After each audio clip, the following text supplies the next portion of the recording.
ತುಂಬ ತೊಂದರೆ ಎದುರಾಗಿತ್ತು. ತುಂಬ ಜನ ಫೋನ್ ಮಾಡಿಬಿಟ್ಟು ಇಲ್ಲ ಮೇಡಮ್, ಹೇಳ್ಬೇಕಂದ್ರೆ ನಾನು ಒಂದ್ಸತಿ ಆಡಿಷನ್ ಕೊಟ್ಟಿದ್ದೆ. ಆಡಿಷನ್ ಹೆಂಗೆ ಕೊಟ್ಟಿದ್ದೆ ಅಂತಂದರೆ, ನಾನು ಹೋಗೋ ಸ್ಥಳನೇ ಆ ಥರ ಇತ್ತು. ನನಗೆ ಅದು ನೆನೆಸ್ಕೊಂಡ್ರೆ ನನಗಾಗಲ್ಲ. ಬಿಕಾಸ್ ಅದೊಂದು ಲಾಡ್ಜ್ ಆಗಿತ್ತು. ನಾನು ಲಾಡ್ಜಿಗೆ ಹೋಗಿದ್ದೆ. ಅಲ್ಲಿ ಆಡಿಷನ್ ಕೊಡಬೇಕು ಅಂತ ಅಂದ್ಕೊಂಡೆ. ಬಟ್ ನನಗೆ ಎಲ್ಲೋ ಒಂದು ಕಡೆ ಭಯ ಆಯಿತು. ನಾನು ಎಲ್ಲೇ ಆಡಿಷನ್ ಹೋಗ್ಬೇಕಾದ್ರೆ ನಾನು ಯಾರಾದರೂ ಒಬ್ಬರನ್ನ ಕರ್ಕೊಂಡೇ ಹೋಗೋದು. ಆದರೆ ಅವತ್ತು ನನ್ನ ಪರಿಸ್ಥಿತಿ ಸರಿ ಇರಲಿಲ್ಲ. ನನ್ನ ಜೊತೆ ಯಾರೂ ಬರೋಕ್ಕಾಗ್ತಿರ್ಲಿಲ್ಲ. ಪಾಪ ಅವ್ರವ್ರ ಕೆಲಸದಲ್ಲಿ ಅವ್ರು ಬ್ಯುಸಿ ಇದ್ದರು. ನಾನು ಅವತ್ತು ಆ ಲಾಡ್ಜ್ ಮುಂದೆ ಹೋಗಿ ನಿಂತ್ಕೊಂಡೆ. ಮೇಲೆ ಒಂದು ಬೋರ್ಡ್ ಇತ್ತು. ಆ ಹೆಸರು ಬೇಡ, ಬಟ್ ಯಾವುದೋ ಒಂದು ಹೆಸರು, ಅದ್ರ ಜೊತೆ ಒಂದು ಲಾಡ್ಜ್ ಅಂತಿತ್ತು. ಲಾಡ್ಜಲ್ಲಿ ಯಾರು ಆಡಿಷನ್ ಮಾಡ್ತಾರೆ ಮರಯ ಅಂತ ನನಗೆ ಅವತ್ತು ಅನಿಸ್ತು. ಅದಾದಮೇಲೆ ಮೆಟ್ಲೂ ಹತ್ಕೊಂಡು ಹೋದೆ. ಅದಿದ್ದು 3ನೇ ಫ್ಲೋರಲ್ಲಿ. ವಾಚ್ಮನ್ನ ಕೇಳಿ ನಾನು ಮೆಟ್ಲೂ ಹತ್ಕೊಂಡು ಹೋದೆ. ಹತ್ಕೊಂಡು ಹೋದ್ಮೇಲೆ ಬೇಡ, ನನಗೆ ದಿಸ್ ಇಸ್ ನಾಟ್ ಫೈನ್, ನಂಗೆ ಅನಿಸ್ತಿದೆ ಅದು ಆಡಿಷನ್ ಅಲ್ಲ ಬೇರೆ ಏನೋ ಅಂತ ಅಂದ್ಕೊಂಡೆ ನಾನು ವಾಪಸ್ ಕೆಳಗಿಳಿದು ಬಂದೆ. ಆಮೇಲೆ ನಾನು ಡಿಸೈಡ್ ಮಾಡಿದೆ, ಯಾವುದೇ ಆಡಿಷನ್ಗೆ ನಾನು ಹೋಗಬೇಕು ಅಂತಂದರೆ ಯಾರನ್ನಾದರೂ ಕರ್ಕೊಂಡು ಹೋಗಬೇಕು, ಇಲ್ಲಾಂದ್ರೆ ಆಡಿಷನ್ನೇ ಮಾಡೋದು ಬೇಡ, ಬೇರೆ ಯಾವುದಾದ್ರೂ ಒಂದು ವೇನ ಹುಡ್ಕೋಣ. ಅಥವಾ ಸೋಷಿಯಲ್ ಮೀಡಿಯಾದಲ್ಲಿ ನಾನು ಜಾಸ್ತಿ ಕಾಣಿಸ್ಕೊಂಡಷ್ಟು ಬಹುಶಃ ಯಾರಾದರೂ ಒಬ್ಬರು ಡೈರೆಕ್ಟ್ರೋ ಇಲ್ಲ ಪ್ರೊಡ್ಯೂಸರೋ ಯಾರೋ ಒಬ್ಬರು ಸೋಷಿಯಲ್ ಮೀಡಿಯಾದ ಫೇಸ್ಬುಕ್ಕೋ ಇಲ್ಲ ಯಾವುದೋ ಟ್ವಿಟ್ಟರಲ್ಲೋ ನೋಡಿಬಿಟ್ಟು ಕರೀತಾರೇನೋ ಅಂತ ಅದನ್ನು ಟ್ರೈ ಮಾಡಿದೆ. ಆಮೇಲೆ ಯಾರು ಕರೀತಾರೆ ಈ ಕಾಲದಲ್ಲಿ, ಲೈಕ್ ಆ ಥರ ಎಲ್ಲ ಟೆಕ್ನಾಲಜಿ ಸರಿನೂ ಹೋಗಲ್ಲ. ಒಂದು ಆಡಿಷನ್ ಮಾಡಿನೇ ನೀನು ಏನು ಅಂತ ಸೆಲೆಕ್ಟ್ ಮಾಡಬೇಕು ಅಂತ ಅನಿಸ್ತು. ಸೊ ಹಾಗಾಗಿ ಆ ಆಸೆನ ಬಿಟ್ಬಿಟ್ಟೆ. ಬಟ್ ರಿಯಾಲಿಟಿ ಶೋನಲ್ಲಿ ಇಂಥದ್ದು ಯಾವುದೂ ನಡೆಯಲ್ಲ ಅಂತ ಒಂದು ಗ್ಯಾರಂಟಿ ಇತ್ತು. ಸೊ ಹಾಗಾಗಿ ಕಣ್ಣು ಮುಚ್ಕೊಂಡು ಮಜಾ ಭಾರತಕ್ಕೆ ಹೋದೆ. ಒಂದೊಳ್ಳೆ ಲೈಫ್ ಸಿಕ್ತು ನನಗೆ. ಬಟ್ ನಂತರನೇ ತುಂಬ ಜನ ಹುಡುಗಿರು ಯೋಚನೆ ಮಾಡ್ತಿರ್ತಾರೆ ಇಂಡಸ್ಟ್ರಿಯಲ್ಲಿ ಹೆಂಗೆ ಏನು ಅಂತ. ನಾವು ಹೆಂಗಿರ್ತೀವಿ ಅದೇ ರೀತಿ. ನಾನೇನಾದರೂ ಅವತ್ತು ಆಡಿಷನ್ಗೆ ಇಲ್ಲ ಹೋಗೋಣ ಬಿಡು ಏನಾಗುತ್ತೆ ಅಂತ ತಲೆ ಉಪಯೋಗಿಸ್ದೆ ನಾನೇನಾದರೂ ಆ ರೂಮ್ ಒಳಗೆ ಹೋಗಿದ್ದಿದ್ರೆ ಬಹುಶಃ ಏನಾಗ್ತಿತ್ತೋ ನನ್ನ ಜೀವನ ನನಗೆ ಗೊತ್ತಿಲ್ಲ. ಸೊ ನಿಮ್ಮ ಬುದ್ಧಿ ಯಾವಾಗಲೂ ನಿಮ್ಮ ಕೈಯಲ್ಲಿರಬೇಕು.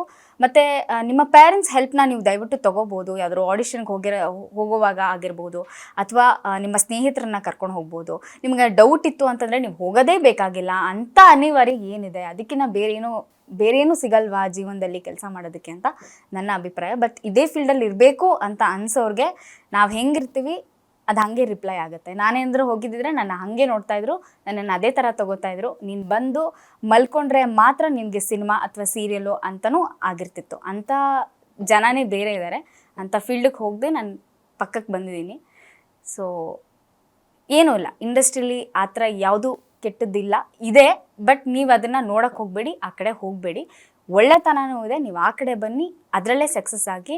ಮತ್ತು ನಮ್ಮ ಟೀಮ್ ಬಗ್ಗೆ ಹೇಳಬೇಕು ಅಂತಂದರೆ ಇಟ್ಸ್ ಅ ಬೆಸ್ಟ್ ಎಕ್ಸಾಂಪಲ್. ನಾನು ಎಲ್ಲಿ ಬಂದು ಸೇರ್ಕೊಂಡಿದ್ದೀನಿ ಅಂತ ಗೊತ್ತಾದರೆ ಬಹುಶಃ ನಿಮಗೆ ಇಂಪ್ರೆಸ್ ಆಗ್ಬೋದು ಅಂತ ಅನಿಸುತ್ತೆ. ನಾನು ಬಂದು ಸೇರ್ಕೊಂಡಿರೋದು ತುಂಬ ಅದ್ಭುತವಾದಂಥ ಒಂದು ಸ್ಥಳ.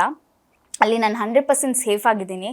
ಏಕೆಂದರೆ ನಾನು ಆ ಥರ ಕಷ್ಟಗಳನ್ನ, ಅದು ಬರೀ ಒಂದು ಎಕ್ಸಾಂಪಲ್ ಅಷ್ಟೇ. ನಾನು ಆ ಲಾಡ್ಜ್ಗೇನು ಹೋಗಬೇಕಾಗಿತ್ತು, ಅದು ಒಂದು ಎಕ್ಸಾಂಪಲ್ ಅಷ್ಟೇ. ಬಟ್ ಆ ಥರ ಬಹಳಷ್ಟು ಆಗಿವೆ, ಹೇಳೋದಕ್ಕೆ ದಿನಗಳೇ ಸಾಲಲ್ಲ. ಆದರೆ ನಾನು ಹುಡುಗಿರಿಗೆ ಏನು ಹೇಳೋಕ್ಕೆ ಇಷ್ಟಪಡ್ತೀನಿ ಅಂತಂದರೆ, ನಿಮ್ಮ ಡ್ರೆಸ್ಸಿಂಗ್ ಸೆನ್ಸ್, ಅಂದರೆ ನೀವು ಆ ಕ್ಯಾರೆಕ್ಟರ್ಗಲ್ಲಿ ಇರಬೇಕಾದ್ರೆ ಮಾತ್ರ ನೀವು ಇಲ್ಲಿ ಶಾರ್ಟ್ಸ್ ಹಾಕ್ಕೊಳ್ಳಿ, ಮಿಡ್ಡಿ ಹಾಕ್ಕೊಳ್ಳಿ, ಇಲ್ಲ ಬಿಕ್ನಿಲೇ ಓಡಾಡಿ, only because of that character. ಅದಕ್ಕಿಂತ ಮುಂಚೆನೇ ನಾನು ಇಂಥ ಕ್ಯಾರೆಕ್ಟರ್ ಮಾಡಬಲ್ಲೆ ಅಂತ ನಿಮ್ಮ ಪರ್ಸನಲ್ ಲೈಫಲ್ಲಿ ನೀವೇ ಡ್ರೆಸ್ಗಳನ್ನ ಹಾಕ್ಕೊಂಡು ತಿರುಗಾಡಿದ್ರೆ ಯಾರೇ ಆದರೂ ಆಫರ್ ಅಂತ ತಿಳ್ಕೊತಾರೆ ಅದನ್ನು. ಸೊ ದಯವಿಟ್ಟು ನಮ್ಮ ಬಟ್ಟೆ, ನಮ್ಮ ಮಾತು, ನಮ್ಮ ಭಾಷೆ, ನಮ್ಮ ಸ್ಟೈಲ್, ನಮ್ಮ ಪರ್ಸನಾಲಿಟಿ ಅದು ಯಾವಾಗಲೂ ಮ್ಯಾಟ್ರ್ ಆಗುತ್ತೆ.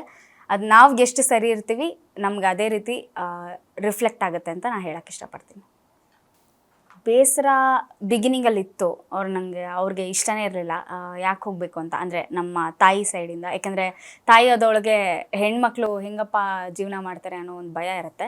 ಆದರೆ ನಮ್ಮ ತಂದೆಗೆ ತುಂಬ ಇಷ್ಟ ಆಯಿತು. ಆ್ಯಂಡ್ ಅವ್ರಿಗೆ ಕಾನ್ಫಿಡೆನ್ಸ್ ಇತ್ತು. ಅವ್ರು ನನಗೆ ಯಾವತ್ತೂ ನೆಗೆಟಿವ್ ಥಾಟ್ಸ್ನ ನನ್ನ ಮೈಂಡಿಗೆ ಹಾಕಲೇ ಇಲ್ಲ. ಅಂದರೆ ಹಿಂಗಿರುತ್ತೆ ಹುಷಾರಾಗಿರು, ಅಲ್ಲೆಲ್ಲ ಹೋಗ್ಬೇಡ, ಹಿಂಗೆ ಆ ಥರ. ಅಂದರೆ ಆ ಥರದ್ದು ಇರುತ್ತೆ ಅಂತಲೂ ನಂಗೆ ಗೊತ್ತಿಲ್ಲ. ಅಷ್ಟು ಇನ್ನೋಸೆಂಟಾಗಿ ನನ್ನ ಈ ಫೀಲ್ಡ್ಗೆ ಕಳಿಸ್ಕೊಟ್ರು.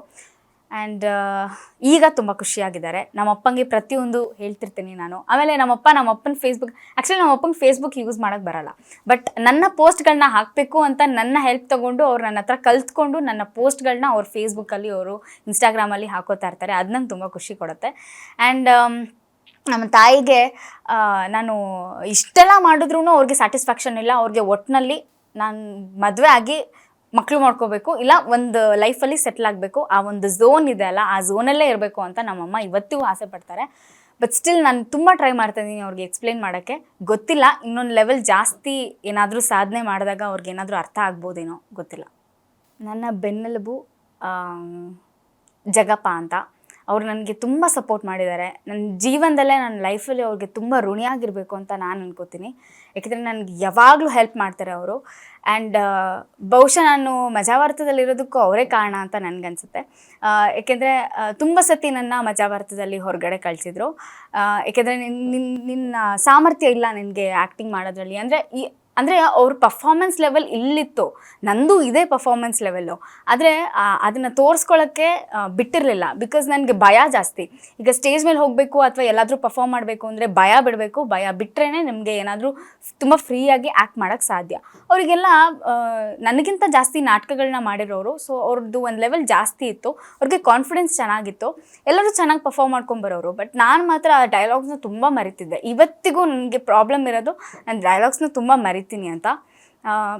ಡೈಲಾಗ್ಸ್ನ ಮರಿತೀನಿ ಅನ್ನೋದಕ್ಕಿಂತ ಐ ಸಮ್ಟೈಮ್ಸ್ ಬಿಕಮ್ ಬ್ಲ್ಯಾಂಕ್. ನಂಗೆ ಗೊತ್ತಿಲ್ಲ ಯಾಕೆ ಅಂತ. ಬಟ್ ಇವತ್ತಿಗೂ ನನ್ನ ಮೈಂಡಲ್ಲಿ ತುಂಬ ಬ್ಲ್ಯಾಂಕ್ ಆಗಿಬಿಡ್ತೀನಿ ಯಾವಾಗಲೂ ಸ್ಟೇಜ್ ಮೇಲೆ. ಅದು ತುಂಬ ಐ ಥಿಂಕ್ ಅದು negative shade of my life ಅಂತ ಅನಿಸುತ್ತೆ, ನಂಗೆ ಗೊತ್ತಿಲ್ಲ. ಬಟ್ ಜಗಪ್ಪ ಅವರು ತುಂಬ ಸಪೋರ್ಟ್ ಮಾಡಿದ್ದಾರೆ. ನನ್ನ ಜೊತೆನೇ ಇರ್ತಿದ್ರು ಯಾವಾಗಲೂ. ಮತ್ತು ಅವ್ನು ತುಂಬ ಧೈರ್ಯ ತುಂಬ್ತಾನೆ. ಆಮೇಲೆ ಅವನ ಜೊತೆ ತುಂಬ ಜಾಸ್ತಿ ಇಂಟ್ರ್ಯಾಕ್ಟ್ ಮಾಡ್ತೀನಿ ನಾನು. ಮತ್ತು ಲೈಫಲ್ಲಿ ಡೈಲಾಗ್ ಮರೆಯೋದಕ್ಕೆ ಅಂತಲೇ ನಾನು ಎಷ್ಟೋ ತಿಂಗಳು ಕೆಲಸ ಇಲ್ಲದೆ, ಮಜಾವಾರ್ತ ಶೋ ಇಲ್ಲದೆ, ಆ್ಯಂಡ್ ಏನೋ ಬೇರೆ ಯಾವುದೋ ಆಫರ್ ಸಿಗದೆ. ಯಾಕೆಂದರೆ ನಂಗೆ ಯಾವುದಾದ್ರು ಒಂದು ಆಫರ್ ಕೊಡ್ತಾರೆ ಅಂತಂದರೆ ನನಗೆ ಭಯ ಆಗುತ್ತೆ ಅಲ್ಲಿ ಹೋಗೋಕ್ಕೆ. ಬಿಕಾಸ್ 4 ಜನ ಕೂತಿರೋ ಅಂಥ ಮಜಾಭಾರತ ಸ್ಟೇಜಲ್ಲೇ ನನಗೆ ಡೈಲಾಗ್ ಮರೆತು ನನಗೆ ಏನೋ ಪರ್ಫಾರ್ಮ್ ಮಾಡೋಕ್ಕೆ ಆಗದೆ ಇರೋಳು. ಸಿನಿಮಾ ಅಂದರೆ ಎಷ್ಟು ಕ್ಯಾಮ್ರಾಸ್ ಇರುತ್ತೆ, ಎಷ್ಟು ಜನ ಇರ್ತಾರೆ, ನಿಮಗೆ ಚೆನ್ನಾಗಿ ಗೊತ್ತು. ಸೊ ಅಷ್ಟು ಜನದ ಜೊತೆಗೆ ನನ್ನ ಕೋ ಆರ್ಟಿಸ್ಟು ಅವ್ರು ಯಾರು, ದರ್ಶನ್ ಆಗಿರ್ಬೋದು, ಇಲ್ಲ ನನಗೆ ಯಾರೋ ದೊಡ್ಡ ಆರ್ಟಿಸ್ಟ್ ಸಿಕ್ಕಿದ್ರು ಅಂತ ಅಂದ್ಕೊಳ್ಳಿ. ಆವಾಗ ನನಗೆ ಅವ್ರ ಮುಂದೆ ಏನಾದರೂ ಡೈಲಾಗ್ ಮರೆತು ಅಥವಾ ರಿಪೀಟ್ ಏನೋ ಜಾಸ್ತಿ ಟೇಕ್ಸ್ ತೊಗೊಂಡೆ ಅಂತ ಅಂದರೆ ಅದೊಂದು ಆಫರು. ಯಾಕೆಂದರೆ ನನ್ನ ಆಲ್ರೆಡಿ ಕರೆದುಬಿಟ್ಟಿರ್ತಾರೆ, ಅಡ್ವಾನ್ಸ್ ಪೇಮೆಂಟು ಹಾಕ್ಬಿಟ್ಟಿರ್ತಾರೆ. ಇನ್ನೇನು ಮಾಡೋದು, ಕರ್ಮ ಮಾರೇ, ಹುಡುಗಿ ಹತ್ರ ಮಾಡಿಸ್ಕೊಂಡು ಕಳಿಸ್ಬಿಟ್ರೆ ಸಾಕಪ್ಪ. ನೆಕ್ಸ್ಟ್ ಯಾವತ್ತೂ ಈ ಹುಡುಗಿನ ಇಂಡಸ್ಟ್ರಿಯಲ್ಲಿ ಕರೆಯೋದೇ ಬೇಡ, ನಮ್ಮ ಸಿನಿಮಾಗಳಲ್ಲಂತೂ ಬೇಡವೇ ಬೇಡ ಅಂತ ಒಂದು ಸತಿ ಅಂದ್ಕೊಂಬಿಟ್ರೆ ಅಲ್ಲಿಗೆ ಕಲಾವಿದ ಸತ್ತ ಅಂತ ಅರ್ಥ. ಆ ಒಂದು ಪರಿಸ್ಥಿತಿಗೆ ನಾನು ಹೋಗಬಾರ್ದು ಅಂತ ಅಂದ್ಕೊಂಡೇ ಏನೋ ಇದ್ದೆ. ಅಂಥ ಟೈಮಲ್ಲಿ ತುಂಬ ಭಯ ಆಗ್ತಿತ್ತು ನನಗೆ ಸಿನಿಮಾಗಳನ್ನ ಒಪ್ಕೊಳ್ಳೋಕ್ಕೆ. ಅಂಥ ಟೈಮಲ್ಲಿ ನನಗೆ ತುಂಬ ಸಹಾಯ ಮಾಡಿದ್ದು ಜಗ್ಗಪ್ಪ ಅವರು. ಅವ್ರಿಗೆ ನನ್ನ ಲೈಫ್ ಪೂರ್ತಿ ನಾನು ಋಣಿಯಾಗಿರ್ತೀನಿ. ನಿಮಗೆ ತುಂಬ ತುಂಬ ಥ್ಯಾಂಕ್ಸ್. ನನ್ನ ಇಡೀ ಜೀವನನ ಇಷ್ಟರ ಮಟ್ಟಿಗೆ ತಂದಿರೋದು ಅಂದರೆ ಬಹುಶಃ ನೀವೇ. ಈ ವ್ಯಕ್ತಿ ಬಗ್ಗೆ ಹೇಳಿದ್ರ ಜೊತೆಗೆ ನಮ್ಮ ಮಜಾಭಾರತ ಡೈರೆಕ್ಷನ್ ಟೀಮ್